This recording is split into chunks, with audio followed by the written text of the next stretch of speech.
Oh my goodness, we barely just got out of the McLaren drama. And now we've been thrust right back into it. Trust me, there's a lot to unpack here. Because there's all the other stuff that we've missed, myself included. Because look what's happening over at Aston. Something that I've not had breath to tell you about, but Aston Martin's back in the news regarding new personnel. In this case, a potential new team principal. Yeah, Andy Cowell, remember him? He looks set to be ejected after all from the team principal role after barely a year in the gig. I would seriously hope that this isn't one of the reasons to celebrate, as Fernando Alonso recently said. One of the reasons is that he doesn't have to drive the AMR 25 ever again. But yes, the race has reported, as well as many other outlets, including BBC Sport, meaning that this does actually have some legs to it, and it really does throw up all of the questions that we heard not that long ago. I even made a video about it, about Adrian Newey cleaning house, and it seems like, well, Andy Cowell might be one of them after all, but it is important to stress here that he is not being completely sacked. He is just potentially, according to various reports, being moved on to a different role within the team. And you remember that article which talked about Cowell stating that Christian Horner, oh, he was no threat, he'd been calling up every team on the grid regarding employment or investment. I thought that seemed like banter-like deflection, assuring that his job was safe, but maybe he knew he was up for the chop in regards to his current position after all. Anyway, Aston Martin's situation reads like Adrian Newey's edict lining itself up to make its highest profile move in reshaping how the team operates. But again, I do not think that Andy is about to be purged entirely, because even with the likes of Dan Fallows, he wasn't completely removed from the project entirely. He just got moved off to a different department, only for him to then leave on his own terms and make a Substack about it. And it seems like Cowell's moves, according to various reports, is going to be more focused on the power unit side of things to maybe help ingratiate Honda into them becoming the works partners with Aston Martin, which quite honestly makes a whole lick of sense as to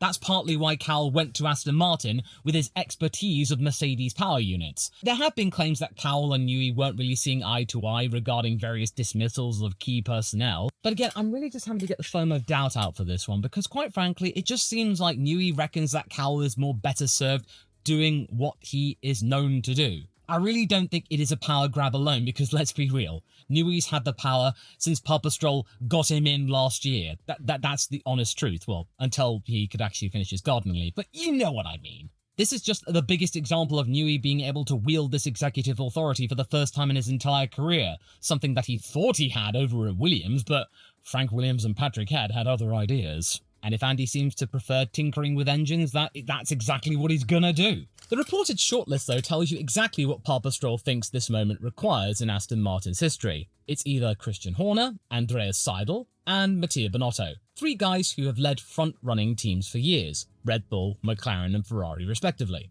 And Horner seems to be the most obvious bridge if Aston wants to have a Red Bull-like structure.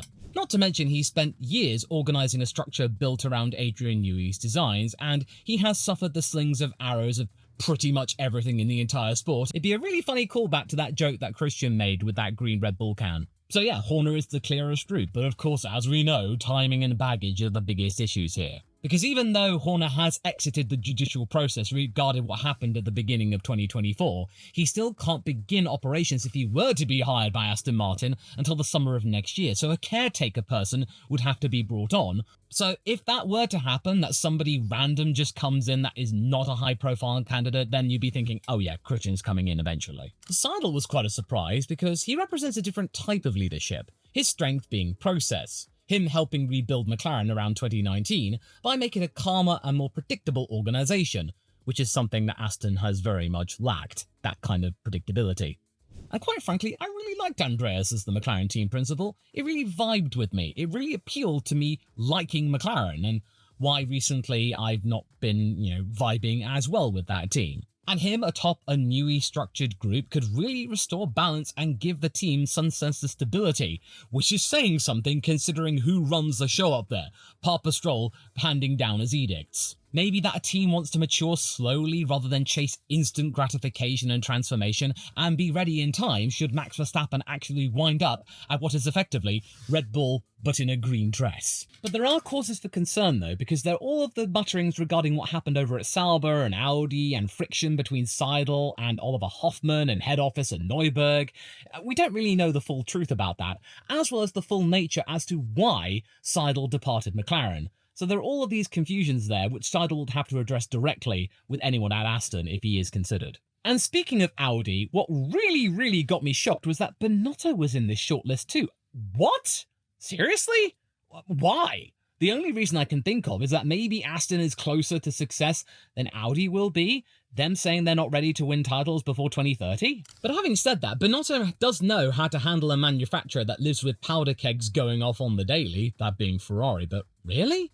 If the trigger for Cowell's move was tension over structure, then adding another technical heavyweight could create more noise unless boundaries are set carefully. And besides, I really doubt that Mattia is going to abandon Audi after they basically gave him the keys to the kingdom over there. He's got total control there, whereas at Aston, he would not get that. Look, I don't know where Papastrol's going to turn, but whoever he picks, be it Christian, Andreas, Mattia, or somebody else, is going to tell you exactly how he wishes his team to evolve when Honda and Newey really produce the goods next year. Or at least try to. So yeah, just keep watching, folks. And in other news, this thing really has just come on the wires this morning, actually, and really got me surprised and disappointed since I was really considering buying tickets to go to this event. It really perked my interest due to the transport connections being so gosh darn convenient. The Madrid Grand Prix could be cancelled or delayed? You remember the up-and-coming move of the Spanish Grand Prix to that venue, the Madring? Well, about that. According to reports from RMC Motori, and then shared by GP Blog's Ben Hunt, progress is making the Madring sound more like the maddening ring. In fact, there's mounting concerns as to the race even going ahead as scheduled, despite a claimed 50,000 tickets being sold already. Oh dear, I was really planning on going. However, I really do urge you to look at the original article from RMC Motori because it not only comes with the article itself, but it also comes with photographs from the actual venue, as it is right now, according to late November. I'll leave a link to it in the pinned comment. The general vibe from the post is that things are intended to finish on time, but it could be akin to the intensity that we may have seen before Jeddah was completed, that being within hours the paint wasn't even wet when it was inspected for homologation. Certainly doesn't help that the report refers to clashes with the track organisers and local communities and organisations. You know, noise complaints and environmental impacts and like. It's really an ongoing situation right now. Claims that one area is in the right and then the other is in the right. That Barcelona is not willing to budge its calendar slot if it comes to it. Maybe taking up the Spanish Grand Prix role that one more time. Yeah, those photos, they really paint a confusing picture. So I really recommend you check it out and judge for yourself. And also, do let me know in the comments if it does go ahead, if you'd like me to actually go and buy tickets for that and make a vlog about the entire process in case you are actually curious yourself. But all of this does breathe hope into maybe F1 visiting Imola one more time. One more. Yeah, it's like, go on, one more. Because, let's be real, Stefano Domenicali, an Italian, would like to see 2 Italian races on the calendar, but money was really the brick wall in that particular argument. The article claiming that the organisers around Italy are preparing to have a fund ready in case F1 needs to come back. This might be a case of, after all, hearts ruling over heads. Lastly, I thought I'd share this with you, as it made me do a bit of a triple take. Helmut Marko apologising to Yuki Tsunoda? Sorry? What? Did I just hear you right, Law? Yeah. I was absolutely shocked myself, but I couldn't actually find the time to bring it out because we got the McLaren disqualification. Because we all know how cutthroat the Austrian can be, and I don't really have time to go in too much depth with you right now, but I'll start with it. Maybe let me know in the comments if you'd like me to make a video, or also like the video. But here is the actual quote for your consideration. Ahem. This is according to Shiga Sports. I can only apologise to Yuki. That's all. Seriously, that was all. Just one sentence. That is the kind of admission that just makes your head explode. I don't know what exactly is going on in Marko's head right now, but for a guy like him, famous for blunt public criticism of his own drivers, almost never admitting blame on the team side of things, this is already a big deal. All of this coming off a really messy weekend, another messy weekend when it can be attributed that Red Bull dropped the ball for Yuki as to why he qualified so low. And also in the race with the Mexico 12-second pit stop, the Austin snafu in qualifying, the qualifying mistake again just after Las Vegas. Because Yuki said that he's gaining confidence in the car and that he might have been able to score points had he qualified a bit higher and Red Bull not screwed things up, to which Laura Mekies has apologised, and now Helmut Marko. You might just attribute, well, he said that to a Japanese publication, of course he would play nice, but does really Marko do that sort of thing? Really? But maybe what he's trying to do here is he's telling Honda as they're parting ways, as well as anyone involved with Red Bull, be it the staff or the fans, that they are accepting personal responsibility, and that maybe this is the new aspect of Red Bull under Mekis, that they are more willing to be accountable if they made a mistake, instead of just pinning it on the driver. Basically saying the problem's on our side, not yours, Yuki. And then, of course, there's the political layer, because that second seat is very much a hot-button topic. It's been a hot-button topic for nearly a decade at this point. And with Marko openly saying this in such a critical phase, this could be a boost for Tsunoda's future in Formula 1. Granted, Red Bull head office in Salzburg may be calling the shots more, which maybe means that Helmut's words could be a little bit more tempered than before.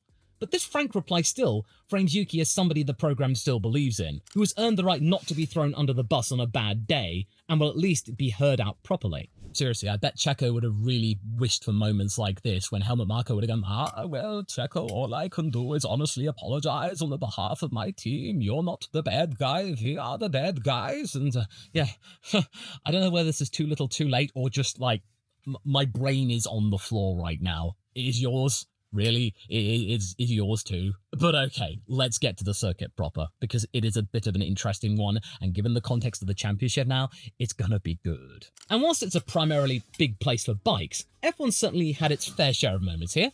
2021 was just wow, and then 2023 was just what? But yeah, every single time we've been here, it's not been without incident, some reasons more alarming than others. You know, such as the condition of the track, the really queerly weird serrated curbs, and the driver's own safety regarding heatstroke. Fortunately though, due to calendar changes and additional technology with the cooling vests, and the temperatures not expected to rise above 26, which is relatively normal these days. I mean, heck, Spielberg got quite hot there, honestly, as the way I felt. It was a miracle the grandstands were shaded and you got a cooling breeze. You are not expecting drivers to suffer the same thing again. And also, Losail is known for its long high-speed corners, which requires cars with a strong front end with good wing and enough mechanical grip to be kind to their tyres. Even after the upgrades to the track, it does still punish cars, which is why we've got a limit on stints from Pirelli and the FIA again. Granted, the stints aren't as short as they were in 2023 when they were first brought in. They are now 25 laps instead of 18, meaning that it is more likely going to be a two-stopper race rather than a mandated 3 like it was last time. The only difference may be is deciding whether or not you decide to go for a 3-stopper, or you decide to go for a slightly scrubbed set of tyres, meaning you can get a mandated undercut or something like that without any other of the teams knowing, or they do find out but it's too late. So basically, cars with good handling in medium to high speed corners, they'll do really, really well here. And you'd expect McLaren, Ferrari and Red Bull to be scrapping out for the top 5 places, really. But then again, Mercedes has been sort of everywhere, honestly, so we don't really know for sure. But that's the beauty of it. We do not know for sure. But then again, if that problematic steering issue comes back for George, then that might answer our questions for us, quite frankly, because that, seriously, the W16 has been giving George a lot of problems on the technical side, but he's just gone, blimey, I'm just going to have a stiff upper lip and drive my way out of the problem. There we go, another podium for you, Toto.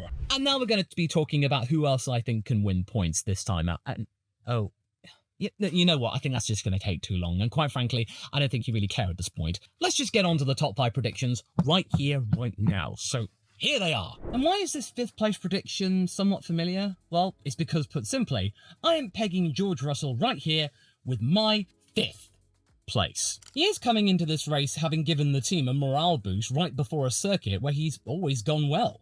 Vegas felt like Bahrain in a way, because he was nursing a beleaguered car to a podium despite that. And this track, this one he's had fairly good times at before, usually right on the tail of the leading pack. And just so you know, the trend will be for this particular prediction cycle is that we are going to be talking about the 25 lap cap constantly, as well as it likely being a 2-stop race. So if it does get a little bit of repetitive, I'm sorry to tell you this, but this is just something that is just got to be taken into account, because it's just right there. And if Mercedes really nail the rear stability and it does actually remain sound, then they could actually be pretty decent on tyre life, because let's just not forget what happened with Kimi Antonelli making a hard set of tyres last for 48 laps around Vegas. That was just insane. And also, George is better at doing long runs rather than doing mad dashes. With 57 laps to cover, there may also be the possibility of them just deciding to play it cool, that they do have the option to push with George, but they don't really have to, that they just need to make things stable, sort it out with the only practice session that they get, because remember, that is really important here, and just pray for the best. No heroics, just have a solid day and be ready to strike if something miraculously dramatic happens at the front. And then in 4th place, I've got Charles Leclerc. And quite frankly, this track has actually been quite good to him. A little bit quietly, but there you go. Because in the midst of Max Verstappen winning last year, he was the closest challenger after that whole safety car debate, and he was finishing just 6 seconds behind him. He also kept his head down and got on with it, whilst others completely lost their heads. And that was in the throes of a nail-biter constructors finale with McLaren to boot, so the pressure was high for Charles at the time. And with the hardest tyres and the stint limit, Ferrari will probably resist the temptation to lean on the softs on Sunday. They might even avoid them in the sprint too, because I know that SQ1 and SQ2 means that you definitely have to run the mediums, this being the C2 tyres in this example, but I'm really not too sure regarding the sprint race itself whether you have to run the soft tyre. If you don't, then I can easily expect to see the C2s on Charles's wagon. And also, if the tyre fade does come back to bite them, as it has done at various circuits across the year, such as the Hungaroring, then it really makes me think that Ferrari might err on the side of caution and go for the harder compounds instead. And then especially if they do get stuck in some traffic or in a little bit of a DRS train. But then again, they might want to do that to maybe cover off the likes of Russell if they want to survive a 4th place position behind one of the McLarens, perhaps. So it might be just a means to an end, or Charles just having to play it safe and then just hope for the best in case of some drama in pit stops or whatnot, or some kind of malady with yellow flags or a driver making a mistake. Yeah, George, I'm saying, is right there, but I think Charles will also equally be there, but with slightly different operating parameters. This is all such a bit of a headache to try and pass through, but I'm just doing my best here. And trying to do my best here in regards to which McLaren is going to finish behind the other. And honestly, I think in this case, it's going to be Lando Norris, because Norris is arriving in Qatar, yeah, focused, but also a little bit frustrated, furious with himself, and maybe a little bit cautious, but with slight justification. Slight. He left that track having lost everything due to a technical infringement thanks to a combination of team error in the setup and trust in the computer, as well as him maybe pushing too hard. His goal from the start due to his uber Schumacher-esque job, which he has now deemed pretty embarrassing. Having lost 25 points to Max, he'll make sure to try and tighten up communications with the team and channel the frustration into clean execution without going too nuts about that. Will he go for a win? Well, I've talked about this a couple of times in the comments, and people would say he would be daft not to try and do so. But given what he was trying to do in Vegas with that particular chop where he was just trying to cut Max off entirely, it makes me think that Lando will just be that little bit more careful. There is a little bit of wiggle room, especially if he gets the sprint race done okay, then it gives him more comfort in the race itself. And besides, I think really for Lando, Abu Dhabi is going to be a more happy hunting ground where he definitely has a little bit more confidence than he does at Qatar, because it's not been a kind track to Lando, really. But strategically speaking, McLaren, Lando, Oscar, they know this is one of their best tracks. This is a track where this MCL39 should sing, if things were completely unlimited and they could run the tyres as long as they would want to. But as we know, they cannot do that. Tyre longevity, which has been well known over the course of this season, is going to be rendered somewhat moot. That's sure, it means they will have more endurance and they will be certainly leaving a lot of pace on the table, but that's the thing. They'd be leaving pace on the table, which means you got to push it sometimes, and then you don't. What do you do? And you know what? It maybe might make me consider that for the final stint, maybe within the last 7 laps, they might just go for a cheeky punt and go for the soft tyre. It would only have to last 7 laps, and that surely would be enough. But at the same time, I'm pretty sure that McLaren, after this technical infringement, which the FIA has deemed accidental, they would not want to darken their doorsteps again, since it has cost them so dearly, at least in terms of the Drivers' Championship. So with that in mind, it might mean that Lando just has to play it safe, relatively speaking. Sure, go for the podium, because the car definitely has the pace in which to do so.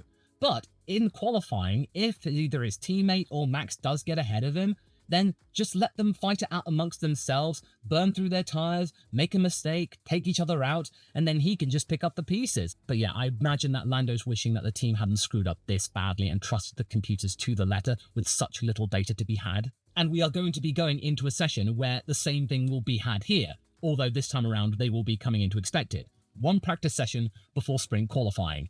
And then between the sprint and Q1, yeah, you can change things again, but as we saw with Max in Brazil, that's not a ticket to success. As we saw with Hamilton in China, it's not a guarantee to success. It's going to be one of those unknowns which I'm really looking forward to see play out. But what I have saying for second place is that my boy, Oscar Piastri, might be throwing a little bit more caution to the wind and just thinking, well, it's either going to be death or glory. Either he keeps the hunt going into the final race and then he can be proud of himself of what he tried to do in his third season, or he's going to die trying. Well, not literally, of course. It also helps that he loves LaSalle. After all of the constant propping up of the top 5 and the DNFs in the last couple of months, this track's rhythmic nature and high grip will be music to his ears. Also on a weekend where tyre stint length is hard-capped and cumulative usage across the sprint matters, that calm, methodical approach becomes even more valuable. It's what basically helped him in actually getting that first sprint victory around Qatar in 2023, because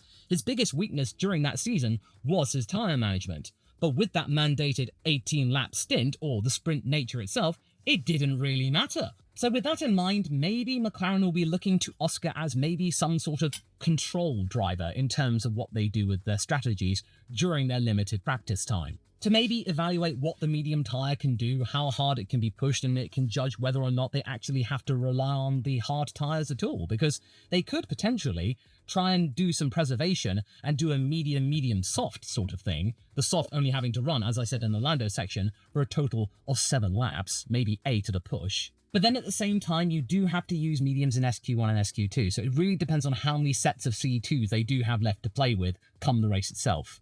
But also, I think Oscar's just going to try and give it a go, quite frankly, because he's got really nothing left to lose at this point. He's been through the mills the last couple of months, going from as high as 34 points ahead of Lando to now being 24 behind him. 30 had the original results of Vegas stood.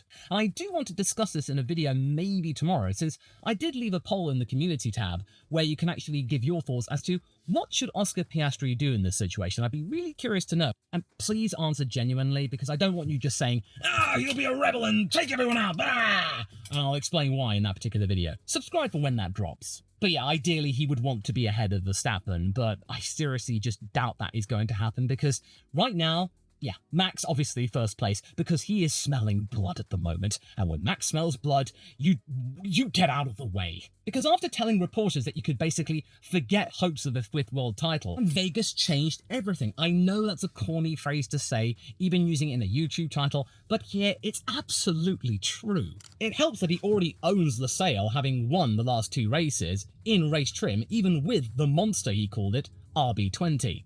Often by managing tyre chaos better than anyone else, whilst others tripped over limits or got themselves penalties. Yeah, Red Bull's car may not be the dominant weapon he had in 2023, where he clinched at this track his 3rd world title, but it certainly can do things, and it's certainly coming back in the right direction.